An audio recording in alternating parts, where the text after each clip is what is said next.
Anyway, all right, when you're ready. Yeah. Okay, it's just one beat. After living in the housing projects for 6 years through high school and college, it was time to take the big step. How to start a career as an artist in New York City. Where do artists congregate? At bars?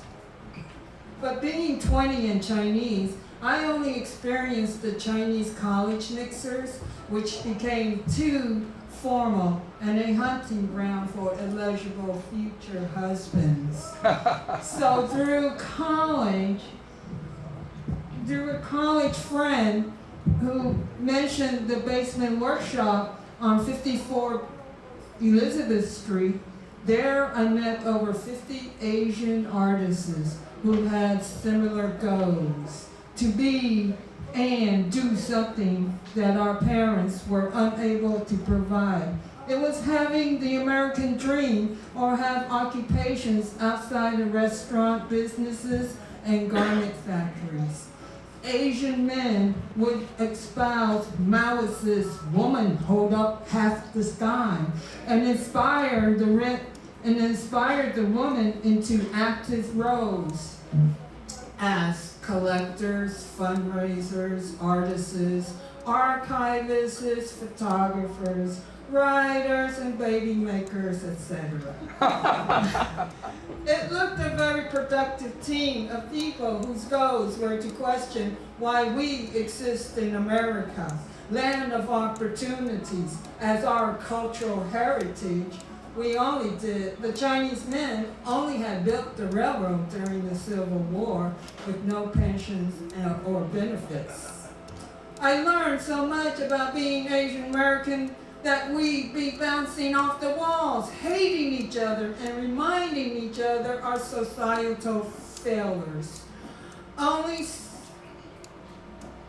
the music to listen, rock, pop, contemporary, classical, or jazz. There were plenty of music. Only the singing and music seemed to ease the pain and sufferings. There were plenty of music to listen, rock, pop, contemporary, classical, or jazz. However, to create something not white or black was kind of difficult.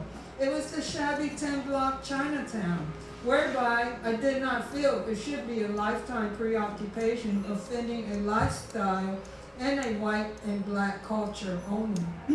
In one culture, there is fluent money flowing as long as one can afford to pay and later make a profit. One can easily be financed, but in the black culture, there's the constant infighting with spiteful drug games and many drunken forays. Also, unlike my first apartment in Little Italy that had its own quaintness, I had roommates and non-stop male visitors. There seemed to be no growth in the arts when every day I had to step over drunken men who looked at me with glittery, doped-up eyes. That was a sight to see, the dregs of Wall Street dumped at my doorstep. Girl. I had been burnt out by the Asian community's needy wants. I did not get hitched to any of the Asian guys because they were a part of my human growth as a mature woman. There was too much animosity and arguments occurring. I couldn't find love when I saw what it was like growing up miserably in Chinatown, waiters and garment workers. There was always the fear of the gangs and the miserable lifestyle of working for the Toms. The Asian men were bitching worse than a woman in their helpless identity crisis. And the women were worse than a woman in their helpless identity crisis. And the women were plotting how to get laid, either way with each other or the other way, as well as working against themselves to become the ace number one, queen bee, especially in a room full of Asian college graduates and self-proclaimed artists. It was a passage of time for me to escape the impoverished ghetto life and venture into other worldly realms. Finally, I took a year living in Upper West Side where there was a jazz place called Mikkel's and a few musicians. It was a middle-class black and Hispanic neighborhood with a few brownstones lacing the streets and near Central Park. Unfortunately, the roommate was Japanese American who learned to speak fluent Spanish. Plus, her father was Conrad Hamanaka, who became a commercial celebrity for imitating Mao Zedong, promoting Chungking and Kublai Khan frozen foods. Her parents were from the Japanese American internment camps during World War II and left the West Coast to avoid the racism. I just knew that it was a relief to be out of the depressing, stressful Lower East Side or Losada at the time. However, living with a Japanese American roommate can be just as loony. In 1980, I had my own little Park Slope apartment on 3rd Street where it suits me. It is a 5th floor southern exposed brownstone apartment. I'm on the top floor with one bachelor neighbor. The neighborhood was totally different from Manhattan's Corbusier-inspired housing projects where I had never felt safe. I was constantly walking in fear at night. That's in Manhattan, Lord. I felt there was always somebody behind the bushes or trees ready to pounce. When I had moved into the Brooklyn rent-stabilized apartment, the coat closet had many books, some written by Jean Genet, which I started to read. I felt like I was in Paris in an artist's garage with Genet and his artist friends. After getting used to the nave and settling in, I began focusing on taking seasonal pictures of Park Slope. There were many notable and subtle colors to record, with uniform brownstones, each individually decorated with pylons, pillars, trellises, and other architectural details. The people were much friendlier than Chinatown or Manhattan, but still, there was a loneliness and a silence that was a steady constant. Moonies would knock on the door, offering to sell yesterday's seafood from the Japanese restaurant. The Japanese couple were friendly towards me, and I ordered some fish. Later, I was invited to their cozy apartment on 7th Avenue and had a great sushi cookout. They went all out to make their Japanese dishes, and I enjoyed their company. However, I believe the other Park Slopers refused to buy any more seafood, and the couple moved on to another neighborhood. Watchtower people would ring the bell, and I would not let them in. Sorry, I became Hindi. Unfortunately, the black super Inez, who was a Jehovah's Witness, would have meetings every Tuesday night.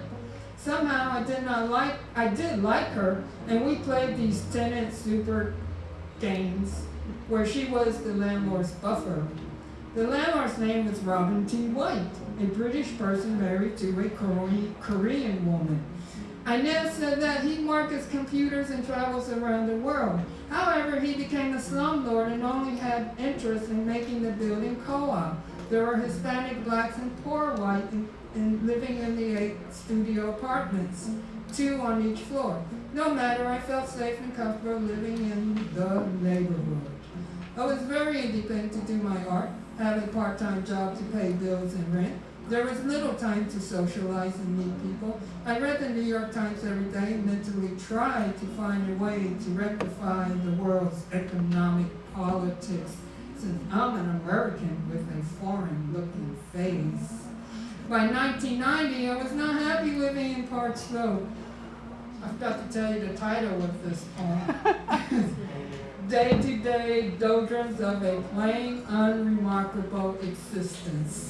Part 2, because Part 1 I've already read about Sheila. I'll get back. Thank you. I'm not finished. I got 3 paragraphs here, and I'll read them real fast. Hey, girl. By 1990, I was not happy living in Park Slope. I wanted to get out of it. The dope people like I was in Park Slope. I wanted my art to sell or publish a story about my experiences in New York City or make it the struggles for human rights, especially the places and research I had done. I had submitted my arts to the Asian community, Chinatown Jays, the Japanese American Coast Scissors, and no one had extra dollars for my photographs that I call interior enhancements. These people have not been educated, blah, blah, blah, better lifestyle, whatever. I prefer meeting like-minded, bright, smart people who knows what occurs in their environments. My photos depicted the usual parts of humdrum life, and sometimes I sell one or two photos in a co-op gallery. And so maybe the time it was collecting many rejection notice or had a photo printed in the Village Voice in Paris, whatever.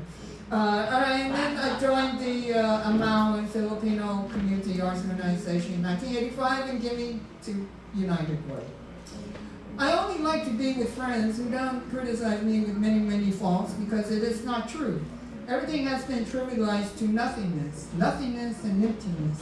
As I age, there are more emptiness as photographers, musicians, and poets slip away to the other world.